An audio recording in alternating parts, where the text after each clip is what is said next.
Hello, hello, bonsoir. Voilà, en direct. Ce soir, ça fait après quelques jours d'absence. Et ce soir, on va parler un petit peu de... Peut-être que vous souffrez de pathologies chroniques qui traînent en longueur, dont vous n'arrivez pas à vous en sortir. Peut-être que ça vous occasionne des souffrances physiques et même au-delà.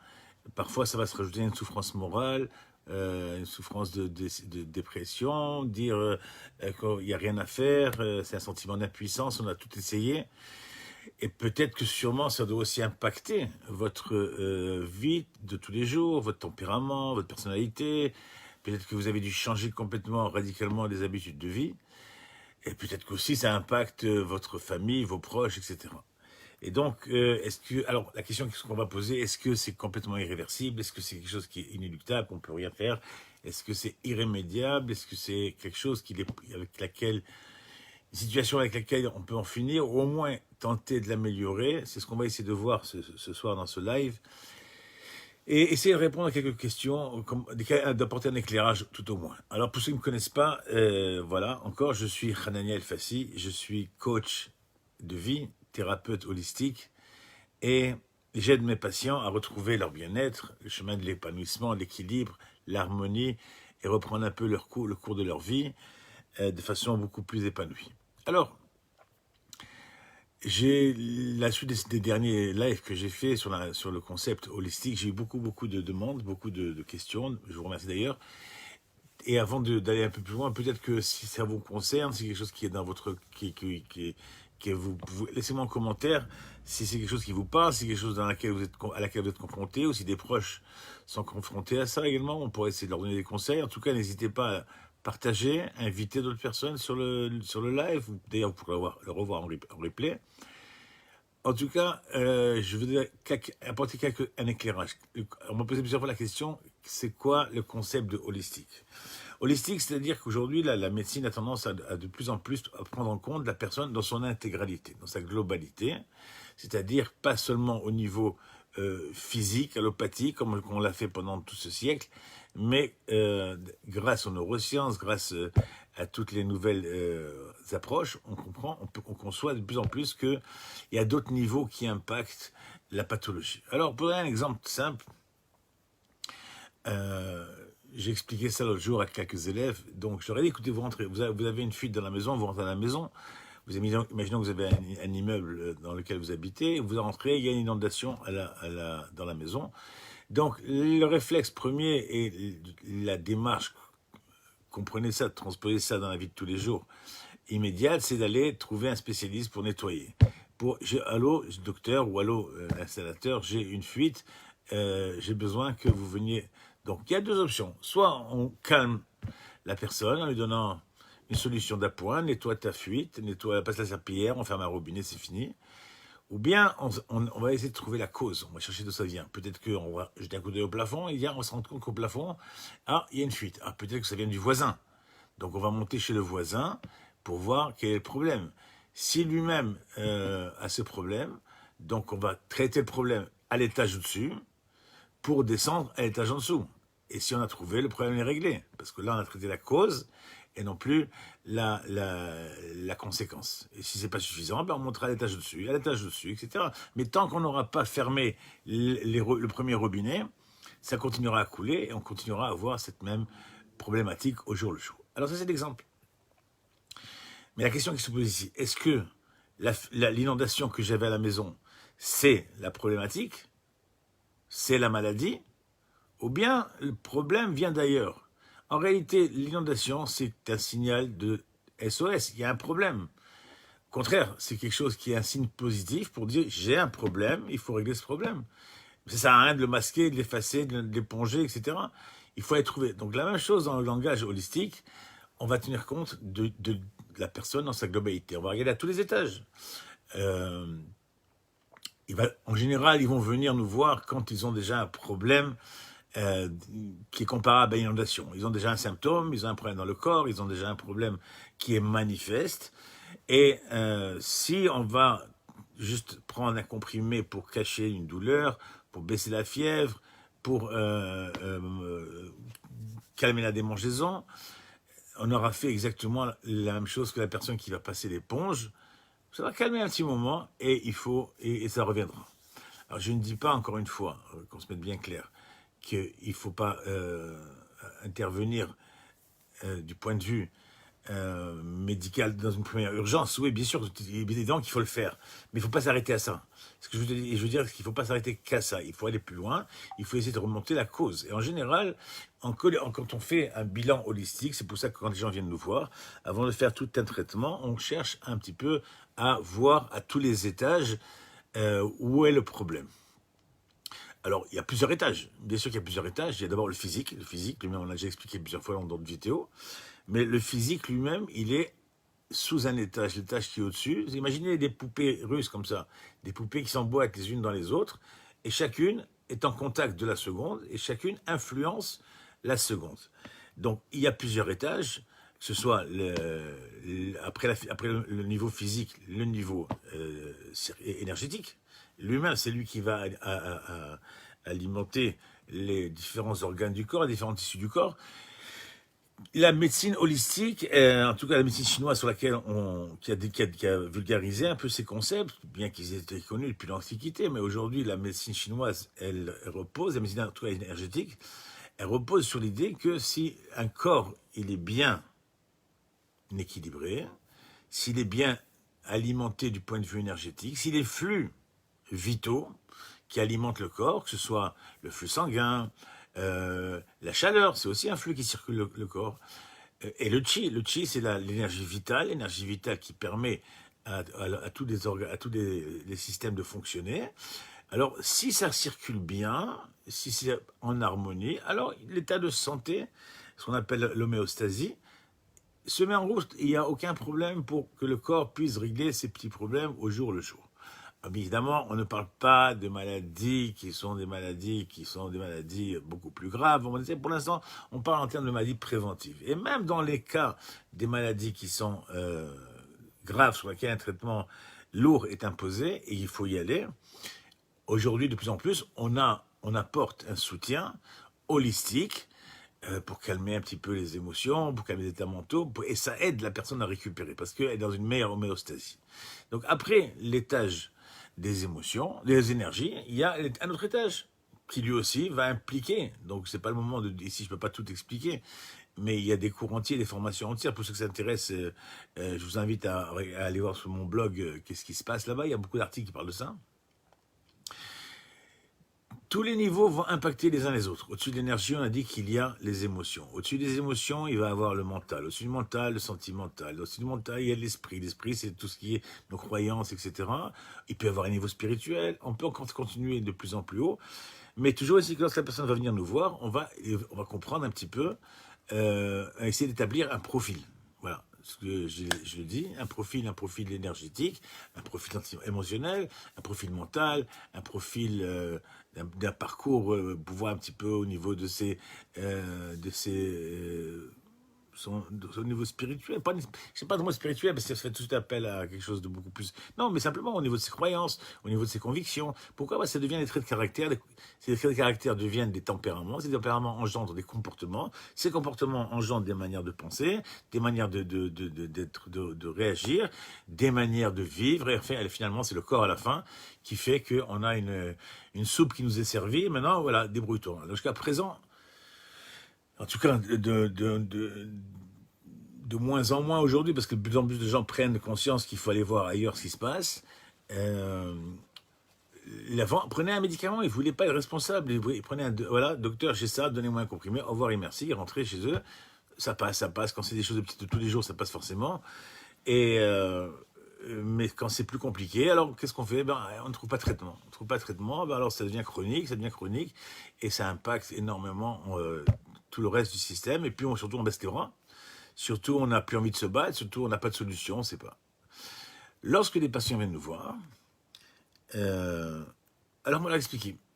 Tout d'abord, évidemment, on va partir de l'organe qui est concerné. Par exemple, s'il vient avec un problème de foie, ou un problème cardiaque, ou un problème respiratoire, un problème de peau, un problème des reins, on sait qu'on a une grille de lecture qui fait qu'on sait que le rein ou le foie ou l'organe concerné, il est déséquilibré parce qu'il a une surcharge d'énergie, ou bien il a un défaut d'énergie parce que l'énergie est bloquée à un étage au-dessus, et elle n'arrive pas à... Et donc l'organe lui-même ne reçoit pas son énergie vitale, et il est déséquilibré, donc du coup il fonctionne moins bien en tout cas, en sous-régime, et on commence à avoir des pathologies qui apparaissent. Okay, tout simplement, si un foie n'est pas bien alimenté, ben, le foie, c'est quand même le responsable de filtrer le sang, c'est lui qui gère le niveau de sucre.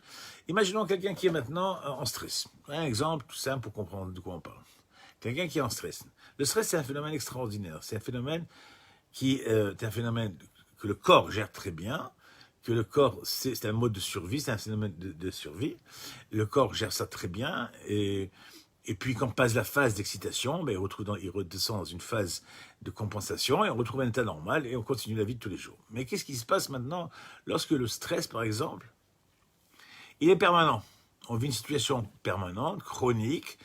Prenons l'exemple, moi j'ai que ça au cabinet en ce moment, prenons l'exemple de ce qui se passe actuellement avec tous ces coronavirus, et ces vagues à répétition, ça a bouleversé nos modes de vie, ça a bouleversé notre système de pensée, ça n'arrive pas à se projeter, tout est constamment sous alerte, est-ce qu'on va, on va pouvoir voyager, est-ce qu'on va pouvoir se rencontrer, on va se réunir, etc. etc. Qu'est-ce qui se passe? Ce stress devient maintenant chronique, c'est ça le problème c'est qu'il devient chronique. Si on n'a pas appris à le gérer, si on n'a pas appris à le contrôler, alors il va faire des dégâts. Pourquoi il va faire des dégâts? Parce que normalement, un stress, ça dure 3-4 minutes, ça passe.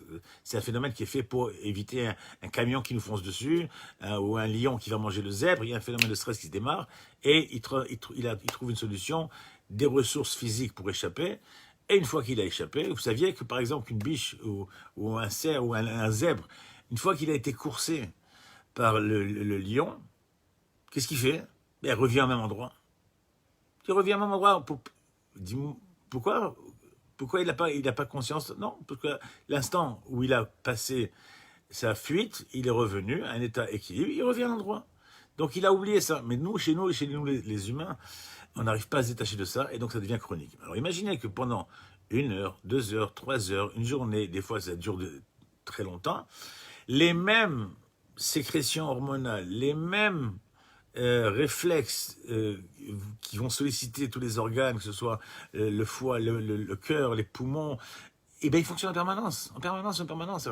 Quand vous sursollicitez ces organes, ils travaillent trop, et à part ça, c'est que pour pouvoir déclencher ce système, il y a tout un enjeu hormonal qui est mis en route, et c'est pas bon. C'est pas bon dans le corps. Pourquoi? Parce qu'à un moment, ça devient un poison. Et donc, tout d'un coup, les organes fonctionnent moins. Le foie, par exemple, en cas de stress, qu'est-ce qu'il fait? Il commence à moins filtrer, le sang stagne dans le foie, et puis il réduit sa capacité à détoxifier le corps, et tout d'un coup, on a des pathologies qui apparaissent. On a un diabète, parce qu'il arrive moins à gérer l'insuline, on a du foie qui arrive moins à déstocker les graisses, et puis ça donne des problèmes de foie gras. Et qu'est-ce qu'on fait? On prend des comprimés. On prend des comprimés, mais tout en occultant le fait qu'on reste en permanence dans un stress. Et ce stress, il continue à provoquer des dégâts. Donc, le foie lui-même ne peut pas se remettre en état. Donc, qu'est-ce qu'on fait? Ça devient maintenant chronique. On donne des comprimés pour maintenir les niveaux, et puis finalement, on n'arrive pas. Donc, ça augmente, on augmente la dose, et on finira jamais. Et si on continue un peu plus loin, le foie étant lui-même maintenant en sous-régime, ou en tout cas en problème de déséquilibre, ben ça va impacter la suite. Pourquoi? Parce que la personne maintenant va entrer dans un état de frustration, dans un problème peut-être de colère, peut-être ça va lui prendre son mental avec son diabète, et peut-être qu'il va falloir changer son rythme de vie, je peux pas manger ça je peux plus manger, etc.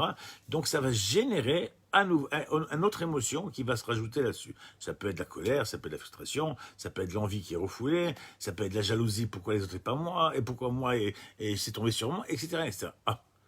Là, on vient de changer de palier. À partir du moment où, maintenant, le foie commence à déborder sur les autres, en tout cas l'énergie qui alimente le foie, commence à déborder, l'organe suivant qui est alimenté, qui est en relation avec ce même organe, lui aussi va conserver des problèmes. Parce que le stress, C'est rajouté au stress la colère, l'envie, la jalousie. Et maintenant, le cœur, qui lui est le système suivant, qu'est-ce qu'il fait? Ben, il commence à être sollicité, puisque le stress, il demande, donc le volume du sang accélère, en tout cas il augmente, la pression artérielle, le rythme cardiaque, le système immunitaire, etc., etc. Donc, encore une fois, une sollicitation qui n'est pas à sa place. Et cette sollicitation qui n'est pas à sa place va engendrer des pathologies. Et puis là, on va avoir des gens qui vont arriver avec des problèmes de tension artérielle, des problèmes de tachycardie, des problèmes de palpitations, etc., etc. Il y a toute une liste. Je ne vais pas vous la faire toute, la totale. On en reviendra peut-être une fois. Mais si on ne traite pas le problème au niveau du foie, alors il va se propager au niveau du cœur. Après, au niveau du cœur, si ça continue, on va rajouter à ça un autre type de tempérament, l'impatience, la haine, la déprime, l'inquiétude, surtout que les nouvelles sont pas bonnes. Hop, on passe au système suivant. Le système suivant, qui lui-même est censé récupérer une énergie positive, une énergie de vie, puisque ça circule dans le corps en permanence. Le système suivant, c'est le système digestif. Le système digestif, ce qu'il va faire, il va lui-même recevoir quelque chose qui est défaillant, mais dans le package, il y a quoi? Il y a le stress, il y a la colère, et il y a maintenant aussi la haine, l'impatience, le mental. Donc ça fait une grosse poubelle qui arrive, hop, c'est digestif. Et qu'est-ce qui se passe? On va commencer à avoir des problèmes de digestion. En français, on dit il a du mal à digérer. Oui, il n'a pas avalé. Bien sûr qu'il n'a pas avalé. Mais dans tout ça, on a encore occulté la cause première. On n'a toujours pas enlevé le stress, on n'a toujours pas travaillé sur la colère, travaillé sur l'impatience, qui au moins on aurait pu essayer de réguler, au moins on aurait pu essayer d'arrêter l'hémorragie. Et si ça continue comme ça, alors on aura des problèmes de digestion, des difficultés d'éliminer, on va commencer à avoir des problèmes dans le système suivant, les évacuations, les diarrhées, les constipations, voire les problèmes beaucoup plus graves. Mais si ça continue qu'on ne fait rien, hop, système suivant. Système suivant, c'est quoi? Système respiratoire. Système respiratoire, on va commencer à avoir des émotions négatives, qui sont liées au système respiratoire, comme la tristesse, l'inquiétude, la dépression, la déprime, on n'arrive pas à s'en sortir, on n'arrive pas à avancer, c'est terrible, etc.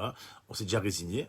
Oh, l'énergie du respiratoire est déformée, donc on va commencer à avoir des problèmes respiratoires. Difficulté à respirer, l'oxygénation du sang se fait moins bien, on va avoir des problèmes vraiment respiratoires, et si ça continue, si on rajoute à ça cette poubelle qu'on n'a pas travaillée, qu'on continue, on la passe au suivant, ben ça va arriver dans le système des reins. Les reins, qu'est-ce que vous voulez qu'ils fassent? Après, on a des problèmes de reins parce qu'ils n'arrivent pas à évacuer. Ils ne sont pas conçus pour ça. Ils sont conçus pour traiter à chaque palier les problèmes. Mais si vous avez un torrent qui déverse tout d'un coup à la maison, vous ouvrez la porte et vous avez un torrent qui rentre à la maison, on ne peut rien faire.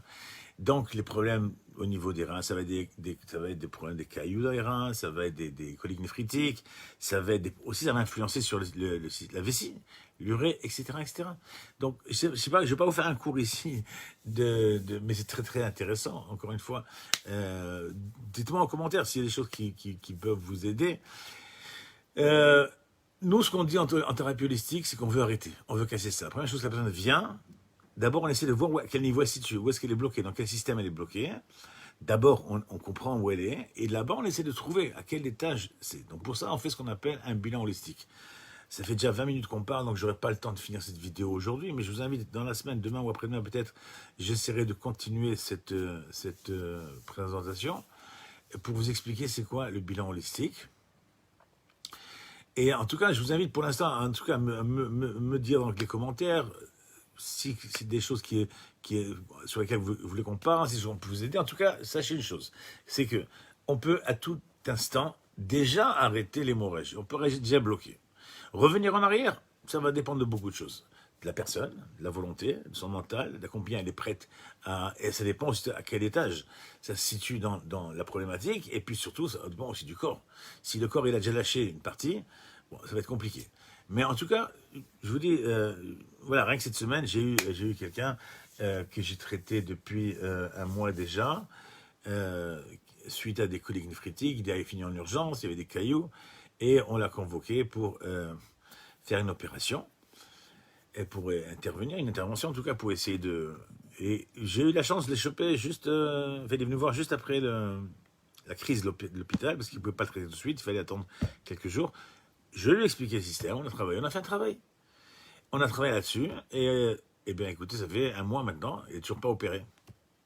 Il n'est toujours pas opéré et il n'a toujours pas de crise. Donc, ça veut dire qu'une fois qu'il a compris le système, quand on a expliqué où était le conflit, et que le conflit, maintenant, il a réglé son problème là-bas, alors dans ce cas-là, chez lui, c'était plus un problème de un conflit mental qui bloquait des émotions, qui bloquait le système énergétique, qui a atterri dans les reins. Mais à partir du moment où on a commencé à tirer les fils, comme ça, on a commencé à débobiner, eh bien, écoute, pour l'instant, voilà, il y a du travail. Je ne dis pas qu'il y a du travail, il y a encore du travail, il y a encore du boulot, parce qu'il va falloir maintenant nettoyer, mais au moins on a arrêté. À partir du moment où on a arrêté, les symptômes se sont arrêtés. C'est pas seulement une question d'alimentation, bien sûr que tout ça, ça va ensemble, mais s'il n'y a pas que ça. Il y a les reins, c'est les émotions négatives, c'est quoi? C'est les peurs, les frayeurs, les angoisses, les conflits. Alors il faut trouver le conflit. Après, on trouve le conflit, il va alors l'interpréter, le résoudre, etc., etc. En tout cas, voilà ce que c'est. Donc pour ça, on a dû faire un bilan holistique. Mais comme j'ai expliqué, ça fait déjà 20 minutes. Je sais que je ne veux pas faire des formats trop longs parce que après les gens ne vont pas jusqu'au bout. En tout cas, je continuerai cette vidéo dans la semaine, demain ou après-demain peut-être. Et en tout cas, je vous invite, voilà, mettez-moi en commentaire. Je mettrai bientôt des liens pour pouvoir... moi, en tout cas, sous cette vidéo, je mettrai un lien pour aller voir les articles sur le site. Et en attendant, ben écoutez, partagez, commentez, invitez. Et je vous dis, moi, à très bientôt. Je pense demain ou après-demain, on essaiera de faire une vidéo suivante. Et je vous dis pour l'instant, bonne soirée et à très bientôt. Au revoir.